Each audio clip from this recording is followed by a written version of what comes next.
आफू बाँचौँ अरूलाई बचाऊँ, आफू बाँचौँ अरूलाई बचाऊँ, आफू हाँसौँ अरूलाई हँसाऊँ। यो जिन्दगी बाँचुन्जेल अरूका लागि पनि हो, यो जिन्दगी बाँचुन्जेल अरूका लागि पनि हो। आफू नाचौँ अरूलाई नचाऊँ। पर्यटन र साहित्य सँगसँगै जेफाले सिर्जना डबलीको 34औं श्रृङ्खलामा म यहाँहरूकै शब्दभरिको सारथी युवराज ठकुरी हार्दिक स्वागत अभिवादन व्यक्त गर्दछु। भिन्न भिन्न ठाउँबाट भिन्न भिन्न स्रष्टाहरूका साथमा निरन्तर यहाँहरूमाझ प्रस्तुत हुने क्रममा आजको 34औं श्रृङ्खला पहिलेभन्दा भिन्न तरिकाले यहाँहरूमाझ प्रस्तुत भइरहेको छु। समय अत्यन्तै विषम बनिरहेको छ। विश्व मानव समुदाय कोभिड-19 कोरोना भाइरसको महामारीले आक्रान्त बनिरहेको छ। यस स्थितिमा पनि यहाँहरूमाझ सिर्जना मार्फत उपस्थित हुने मनासाय बोकेर 34औं श्रृङ्खलामा तपाईँको सिर्जना मेरो आवाज लिएर म उपस्थित भएको छु। आजको 34औं श्रृङ्खलामा निरन्तर गजल लेखनमा लागिरहनु हुने गजलकारको साथमा, गजलकारको सिर्जनाको साथमा उपस्थित भएको छु। गजलकार ज्यूहरूले आफ्नो रचना वाचन गर्ने अनुमति दिनुभएको छ। यही अनुमतिलाई शिरोधार्य गरेर म यहाँहरूमाझ उहाँहरूकै गजल लिएर उपस्थित भएको छु। नारी हस्ताक्षरका, नारी गजलकारका गजलहरू लिएर म यहाँहरूमाझ प्रस्तुत भएको छु। अबको क्रममा म पहिलो चरणमा कालीकोटका सर्जक गजलकार माया निर्भिक, उहाँ गजल रस कार्यक्रम बजाङबाट पनि सम्मानित हुनुभएको छ। गजलमा निरन्तर कलम चलाइरहनु भएको छ गजलकार माया निर्भिक। उहाँले गजल वाचन गर्ने अनुमति दिनुभएको छ। यो अनुमतिलाई हार्दिक आभार प्रकट गर्दै म उहाँको गजल वाचन गर्ने अनुमति चाहन्छु। श्रद्धाञ्जली न लिनु परोस् न त दिनु परोस्, श्रद्धाञ्जली न लिनु परोस् न त दिनु परोस्, बरु घात गरेर जानेलाई सम्झिनु परोस्। श्रद्धाञ्जली न लिनु परोस् न त दिनु परोस्, बरु घात गरेर जानेलाई सम्झिनु परोस्। हिजो देशका निम्ति बलिदान दिए शहीद बने, हिजो देशका निम्ति बलिदान दिए शहीद बने, कहाँ चाहेका हुन् र शालिक भएर उभिनु परोस्, बरु घात गरेर जानेलाई सम्झिनु परोस्। केही छैन रौ, केही छैन रौ तिमी सानो सानो दुःखमा पनि, केही छैन रौ तिमी सानो सानो दुःखमा पनि, बस मैले सम्झाउँदा तिम्रो आँखामा आँसु थामिनु परोस्, बरु घात गरेर जानेलाई सम्झिनु परोस्। म अन्तिम शेरमा छु। म खोला हुँ तिमी नदी हौ, म खोला हुँ तिमी नदी हौ, तसर्थ मेरो जिन्दगी हौ। म खोला हुँ तिमी नदी हौ, तसर्थ तिमी मेरो जिन्दगी हौ, तसर्थ मेरो जिन्दगी हौ। त्यसैले लाग्दैन मेरा निम्ति पर्खिनु परोस्।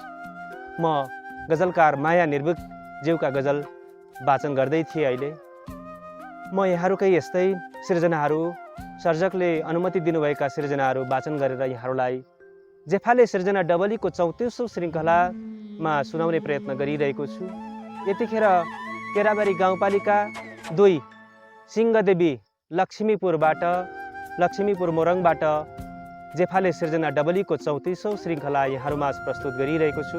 तपाईँको सिर्जना वाचन गर्ने क्रममा फेरि पनि म भीमफेदी छ धोरसिङ मकवानपुर, हाल ललितपुरमा बस्दै आउनुभएकी गजलकार, गजलमा निरन्तर साधनारत, अभिनयमा पनि उत्तिकै दखल राख्नुहुने गजलकार सङ्गीता थापा ज्यूको गजल वाचन गर्ने अनुमति चाहन्छु। उहाँको गजल वाचन गर्ने उहाँसँगै मैले अनुमति लिएको छु। उहाँलाई हार्दिक हार्दिक आभार प्रकट गर्न चाहन्छु। मधुबन साहित्यिक प्रतिष्ठान नेपालका कोषाध्यक्ष पनि हुनुहुन्छ उहाँ। उहाँका संयुक्त महफिल 2077 गजल सङ्ग्रह पनि प्रकाशित भइसकेको छ। गजल लेखन र अभिनयमा उत्तिकै क्रियाशील हुनुहुन्छ उहाँ। सङ्गीता थापाज्यूको गजल म यहाँहरूमाझ वाचन गर्ने अनुमति चाहन्छु। फेरि निधारले दसैँको टिका पाएन, फेरि निधारले दसैँको टिका पाएन, यो वर्ष पनि मजदुरले बिदा पाएन। आज अन्तर्राष्ट्रिय मजदुर दिवस। यो सम्झन चाहन्छु अन्तर्राष्ट्रिय मजदुर दिवसमा सम्पूर्ण मजदुरहरूलाई उहाँको गजलले पनि यही बोल्दैछ। फेरि निधारले दसैँको टिका पाएन, फेरि निधारले दसैँको टिका पाएन, यो वर्ष पनि मजदुरले बिदा पाएन। बाँझो जमिन जस्तो बाँझै रहिरह्यो, यो बाँझो जमिन जस्तो बाँझै रहिरह्यो, उसको काखले कुनै बच्चा पाएन, उसको काखले कुनै बच्चा पाएन, यो वर्ष पनि मजदुरले बिदा पाएन, फेरि निधारले दसैँको टिका पाएन। घुमाउरो बाटो भएर समय आयो, घुमाउरो बाटो भएर समय आयो, जिन्दगीले जवाफ सिधा पाएन, यो वर्ष पनि मजदुरले बिदा पाएन, फेरि निधारले दसैँको टिका पाएन। गरिबीको हद हेर्न आइपुग्यो आज, गरिबीको हद हेर्न आइपुग्यो आज, कफन पाएन लासले चिता पाएन, फेरि निधारले दसैँको टिका पाएन, यो वर्ष पनि मजदुरले बिदा पाएन। गजलकार सङ्गीता थापाज्यूलाई हार्दिक आभार प्रकट गर्न चाहन्छु। म फेरि पनि यहाँहरूमाझ सर्जककै सृजना निरन्तर सुनाउन चाहन्छु। यहाँकै सृजना लिएर भिन्न तरिकाले जेफाले सृजना डबलीको 34औं श्रृङ्खलामा प्रस्तुत भइरहेका छौँ। अबको क्रममा म मुक्तकार हिरा अधिकारी धादिङबाट हिरा अधिकारीज्यूको एउटा मुक्तक वाचन गरेर सुनाउने अनुमति चाहन्छु। फेरि जिन्दगीमा अर्को खत नहोस् भनेर, फेरि जिन्दगीमा अर्को खत नहोस् भनेर, कमजोर छे यो भन्ने अवगत नहोस् भनेर, फेरि जिन्दगीमा अर्को खत नहोस् भनेर, कमजोर छे यो भन्ने अवगत नहोस् भनेर, ढुङ्गा जस्तो कठोर दिल किन तिम्रो प्रश्न, ढुङ्गा जस्तो कठोर दिल किन तिम्रो प्रश्न, दुखाउन अब कसैको हिम्मत नहोस् भनेर। मुक्तकार हिरा अधिकारीज्यूको मुक्तक उहाँकै अनुमतिमा यहाँहरूलाई मैले सुनाएँ। म निरन्तर जेफाले सृजना डबलीको 34औं श्रृङ्खलामा यहाँहरूकै सृजना मेरो आवाजमा प्रस्तुत गरिरहनेछु। 2032 साल जाँते 3 मोरङमा जन्मनु भई गान्तोक सिक्किममा स्थायी बसोबास गर्दै आउनुभएकी गजलकार जीविका अश्रु ज्यूको गजल उहाँसँगै पढ्ने अनुमति लिएर पढ्न लागिरहेको छु। अक्षर प्रेम गजल सङ्ग्रह 2073 सालमा प्रकाशित गरिसक्नु भएको छ। त्यसै गरी शब्द शिविर संयुक्त गजल सङ्ग्रह 2074, मुक्तकमा नारी हस्ताक्षर संयुक्त मुक्तक सङ्ग्रह 2019, त्यसै गरी भाडाका मलामीहरू अप्रकाशित गजल सङ्ग्रह उहाँको तयारी अवस्थामा रहेको छ। गजल लेखनमा निरन्तर लागिरहनु भएको छ। गान्तोक सिक्किममा बसेर नेपाली गजलमा निरन्तर कलम चलाइरहनु भएको छ। उहाँसँगै मैले उहाँको गजल वाचन गर्ने अनुमति लिएको छु। राजनीतिमा परिचित पनि अनजान लाग्छन्, केही फाल्छन् फालिन्छन् र पनि महान लाग्छन्। राजनीतिमा परिचित पनि अनजान लाग्छन्, केही फाल्छन् फालिन्छन् र पनि महान लाग्छन्। शीश महलको नसाले धान्दैन कि भन्छु आफू, शीश महलको नसाले धान्दैन कि भन्छु आफू। भुइँ मान्छे मलाई मेरा धरातल सान लाग्छन्, केही फाल्छन् फालिन्छन् र पनि महान लाग्छन्। पाइला पाइला चिरिएका समयका उपहारहरू, पाइला पाइला चिरिएका समयका उपहारहरू, हर प्रश्वासमा अपमानहरू पनि सम्मान लाग्छन्। केही फाल्छन् फालिन्छन् र पनि महान लाग्छन्। मैले मलाई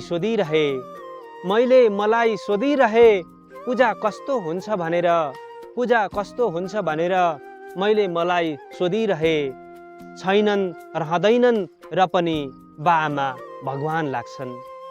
यतिखेर म गान्तोक सिक्किम निवासी गजलकार जीविका अश्रुज्यूको गजल वाचन गरिरहेको थिएँ।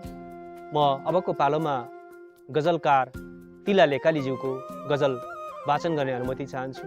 उहाँको वास्तविक नाम तिल कुमारी नेउपाने। 2028 सालमा सङ्खुवासभामा जन्मनु भई हाल बेलबारीमा स्थायी बसोबास गर्दै आउनुभएकी तिला लेकाली बेलबारी साहित्य विकास समितिका अध्यक्ष हुनुहुन्छ। त्यसै गरी पर्खालभित्र हाइकु सङ्ग्रह 2065, चक्रव्यूहमा उभिएर गजल सङ्ग्रह 2070, झ्याउकुरी झङ्कृत हाइकु सङ्ग्रह 2074, रानी मौरी बाल गजल सङ्ग्रह 2076 र अन्य थुप्रै संयुक्त साहित्यिक कृतिहरू प्रकाशित गरिसक्नु भएको छ। विभिन्न सम्मानले सम्मानित पनि भइसक्नु भएको छ। गजलकार तिला लेकालीज्यूको गजल यहाँहरूमाझ जेफाले सिर्जना डबलीको 34औं श्रृङ्खलामा वाचन गरेर सुनाउने अनुमति चाहन्छु। खानु प्रशस्त खानु नाथे पानी नभन्नु, अमूल्य हो मुलायो जिन्दगानी नभन्नु, माटोको घैँटो हो फुट्छ जीवन त्यसरी नै, माटोको घैँटो हो फुट्छ जीवन त्यसरी नै, के न पाए लौ यो जवानी नभन्नु, अमूल्य हो मुलायो जिन्दगानी नभन्नु, केही न केही जाने बुझेकै हुन्छ सबैले, केही न केही जाने बुझेकै हुन्छ सबैले, अबुझ मूर्ख केही नजान्ने अज्ञानी नभन्नु, अमूल्य हो मुलायो जिन्दगानी नभन्नु, आफै फुलेर एक्लै सुबास छर्न सक्छ ऊ पनि, आफै फुलेर एक्लै सुबास छर्न सक्छ ऊ पनि, आफै फुलेर एक्लै सुबास छर्न सक्छ ऊ पनि, हेरेर कसैले तहोस् खुट्टाको सिरानी नभन्नु,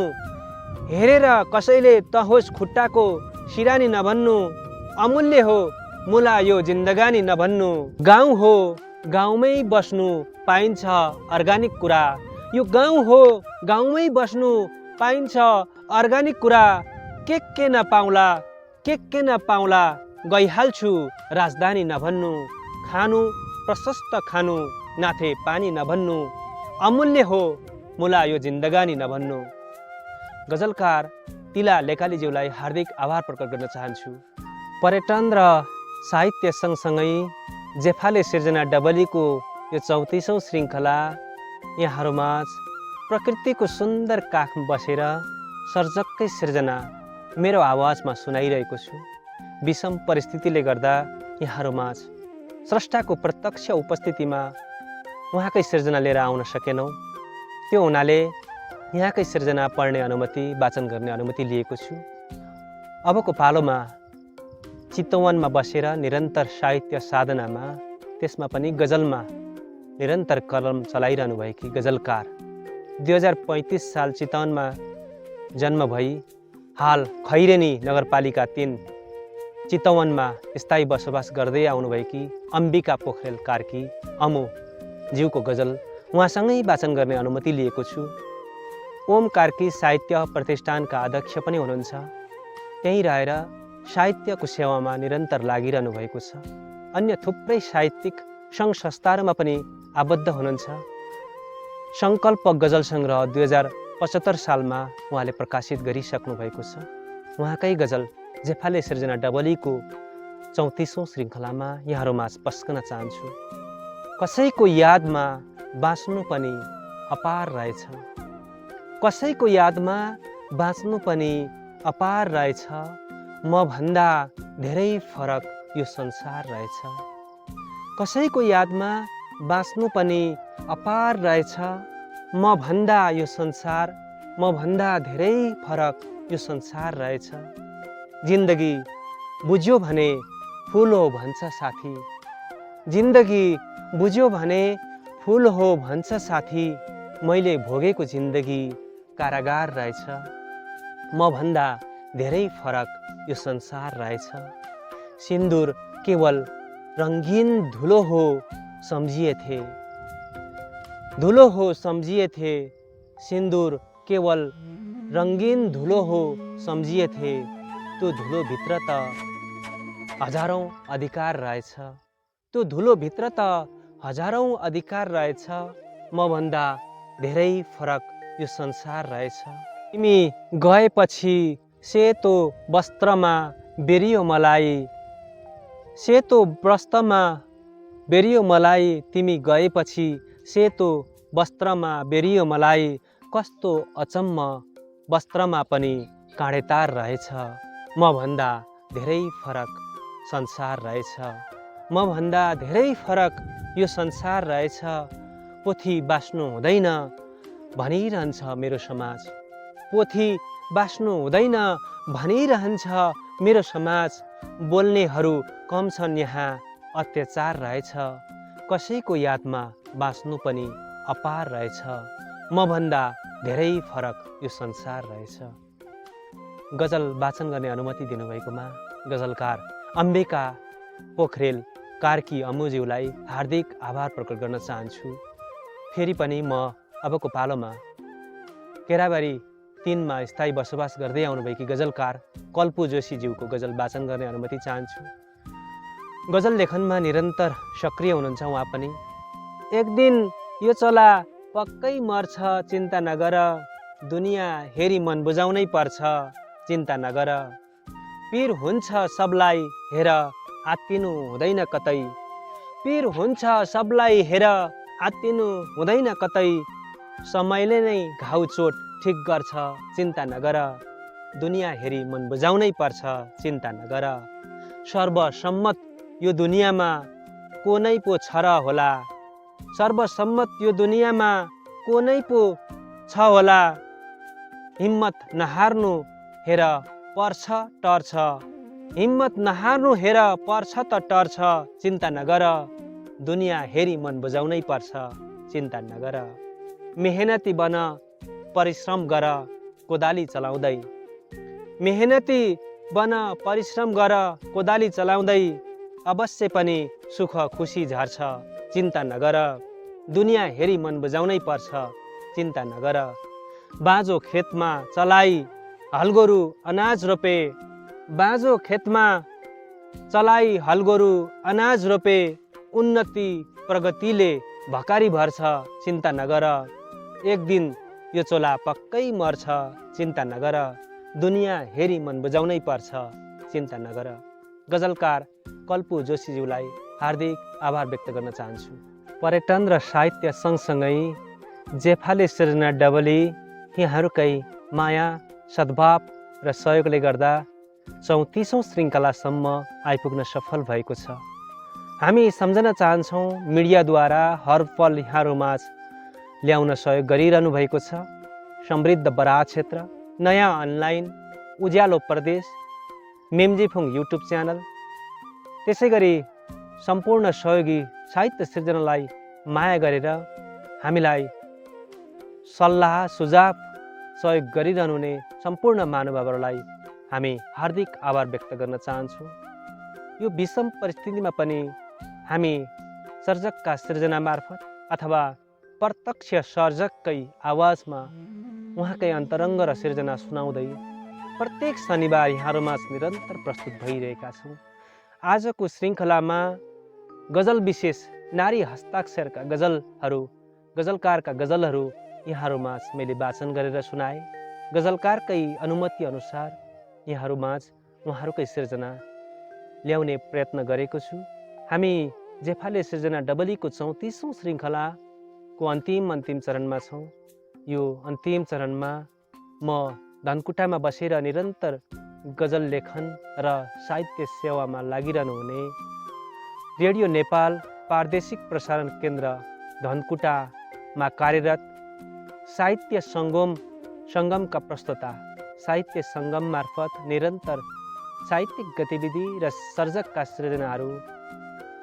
सृजना प्रेमी महानुभावहरू माझ ल्याउन लागिरहनुहुने निर्मला कुवारज्यूको गजल वाचन गर्ने अनुमति लिएको छु।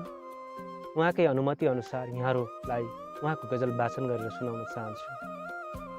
निश्चल यो प्रेम, निश्चल यो मेरो प्रेम तोडी गयौ बधाई छ, निश्चल यो मेरो प्रेम तोडी गयौ बधाई छ। किन बीच बाटोमै लात हानी छोडी गयौ बधाई छ। निश्चल यो प्रेम तोडी गयौ बधाई छ, किन बीच बाटोमै लात हानी छोडी गयौ बधाई छ। तिमी मेरी बाँच्ने आधार, तिमी प्राण भन्थ्यौ, तिमी मेरी बाँच्ने आधार, तिमी प्राण भन्थ्यौ। तर आज अन्तै नाता जोडी गयौ बधाई छ, किन बीच बाटोमै लात हानी छोडी गयौ बधाई छ।